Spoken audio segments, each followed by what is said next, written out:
Good morning, students, faculty, and staff. Welcome to the Pearl Harbor Remembrance Ceremony. On this December morning, we remember and honor the victims of the Japanese attacks on Pearl Harbor on December 7, 1941. 75 years ago today, the Japanese attacked the United States without warning, starting at 7:55 a.m., lasting until 9:45 a.m.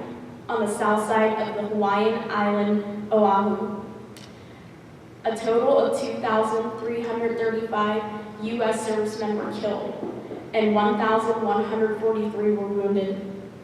68 civilians were also killed, and 35 were wounded. The Japanese destroyed nearly 20 American vessels, including 8 battleships and more than 300 airplanes. December 7, 1941 is, in the words of President Franklin Delano Roosevelt, a date which will live in infamy. The next day, December 8, 1941, Congress approved Roosevelt's declaration of war, and the American people united in their cause. The sleeping giant awoke.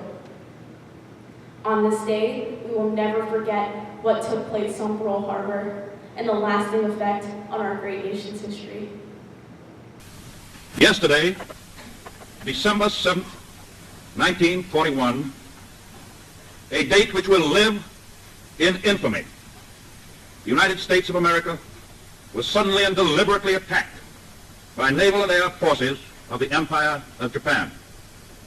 The United States was at peace with that nation, and at the solicitation of Japan, was still in conversation with its government and its emperor, looking toward the maintenance of peace in the Pacific. The attack yesterday on the Hawaiian Islands has caused severe damage to American naval and military forces. I regret to tell you that very many American lives have been lost. In addition, American ships have been reported torpedoed on the high seas between San Francisco and Honolulu. As Commander-in-Chief of the Army and Navy, I have directed that all measures be taken for our defense. But always will our whole nation remember the character of the onslaught against us.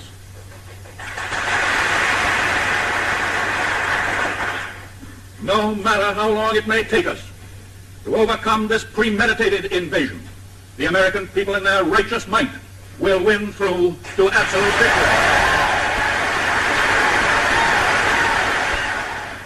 I believe that I interpret the will of the Congress and of the people when I assert that we will not only defend ourselves to the uttermost, but will make it very certain that this form of treachery shall never again endanger us. Hostilities exist. There is no blinking at the fact that our people, our territory, and our interests are in grave danger. With confidence in our armed forces, with the unbounding determination of our people, we will gain the inevitable triumph, so help us God.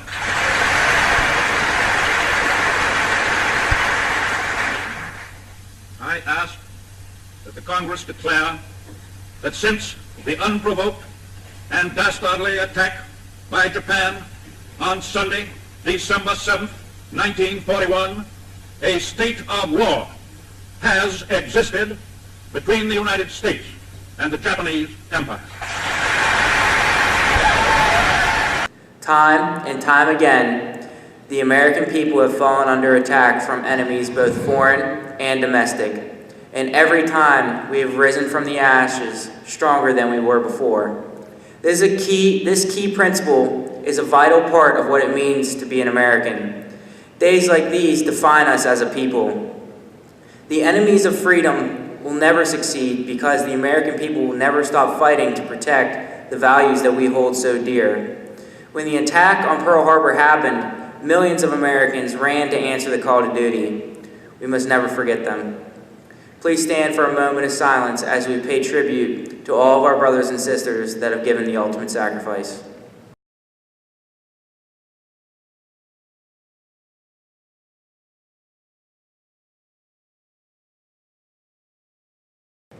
Freeze and colors.